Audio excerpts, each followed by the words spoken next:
बिस्मिल्लाहिर्रहमानिर्रहीम। शुरू अल्लाह के नाम से जो बड़ा मेहरबान नहायत रहम वाला है। अस्सलामु अलैकुम।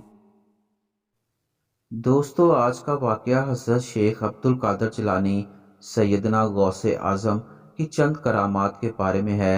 दोस्तों, हज़रत सुहेल बिन अब्दुल्ला तस्करी अपनी मुश्काफ़ात में लिखते हैं, उन्होंने मुशाहिदे में देखा कि अहले बगदाद में एक रोज़ सैयदना गौसे आज़म रहमतुल्लाह अलैह को अपनी जगह पर ना पाया तो आपकी तलाश में निकले। क्या देखते हैं, आप दरियाए दजला के पानी पर बैठे हैं और मछलियां आपकी जानिब फौज दर फौज आकर सलाम अर्ज करती हैं और हाथ पांव चूमती हैं।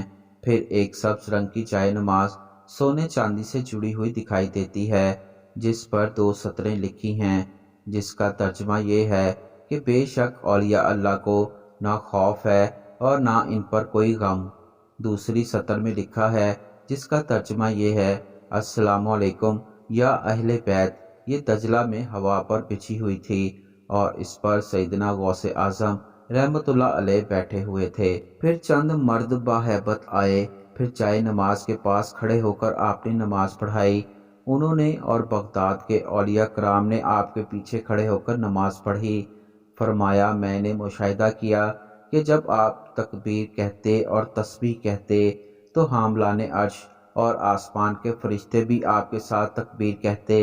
फिर आपने दुआ के लिए हाथ उठाए और कहा कि मैं तेरे हबीब सल्लल्लाहु अलैहि वसल्लम के तुफैल तुझसे सवाल करता हूँ कि मेरे मुरीदों की रूहों को तौबा पर कब्ज करना।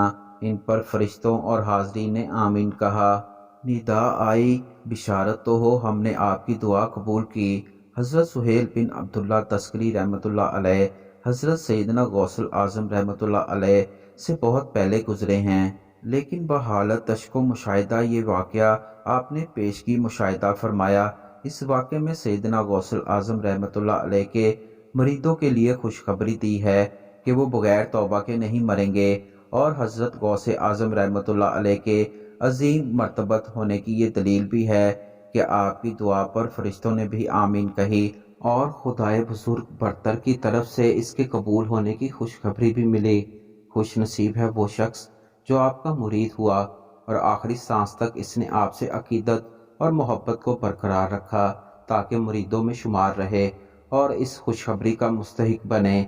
इसी तरह एक वाक़या है कि हिंदुस्तान के शहर बुरहानपुर में एक हिंदू मोची रहा करता था। वो सैयदना गौसे आज़म रहमतुल्लाह अलैह का बहुत बड़ा अकीदतमंद था। खुद को आपका मुरीद बताता था। हर साल खाने पकाकर उल्मा और फुकरा को खिलाता और मशअलों को रोशन करता और मजलिस को मुज़य्यन करता, और ये सब कुछ वो आपसे मोहब्बत की वजह से करता। जब वो फौत हुआ तो हिंदुओं ने इसको शमशान घाट में ले जाकर आग पर डालना चाहा। वो जब भी इसको आग पर डालते वो आग इसका बाल भी बीका ना कर सकी। वो थक हार गए, मगर इसकी चिता ने आग ना पकड़ी। फिर उन्होंने इत्तफाक़े राय से इस लाश को दरिया में डालने का इरादा किया। वो इसको दरिया पर लेकर गए, दरिया में फेंका, लेकिन दरिया ने इसकी लाश को बाहर निकाल दिया। फिर हज़रत गौसे आज़म रहमतुल्लाह अलैह ने एक बुज़ुर्ग को ख्वाब में फरमाया कि फ़लाँ हिंदू इस दुनिया से चला गया है। वो हिंदू मेरा रूहानी फ़र्जंद है। इसका नाम मर्दाने खुदा के नज़दीक सादुल्लाह है। इसको पकड़कर गुस्ल दो, इसको नमाज पढ़कर दफन करो। अल्लाह ताला ने मुझसे वादा फरमाया है कि तेरे मुरीदों को दुनिया और आखिरत की आग में नहीं जलाऊंगा और इनका खात्मा ईमान पर और तौबा पर करूंगा। मालूम हुआ कि हिंदू दिल से मुसलमान हो चुका था और आपसे अकीदत मोहब्बत रखता था, लेकिन किसी मजबूरी या मसलहत की बिना पर इसने इस हकीकत का इजहार किसी से ना किया था। लेकिन गौसे आज़म रहमतुल्लाह अलैह पीराने पीर दस्तगीर इसकी बातनी हालत से वाकिफ थे, इसलिए इसके मरने के बाद एक बुजुर्ग के जरिए इसके कफन और दफन का इंतज़ाम फरमाया। अल्लाह पाक हमें अपने वलियों की राह पर चलने की तौफीक अता फरमाए। आमीन।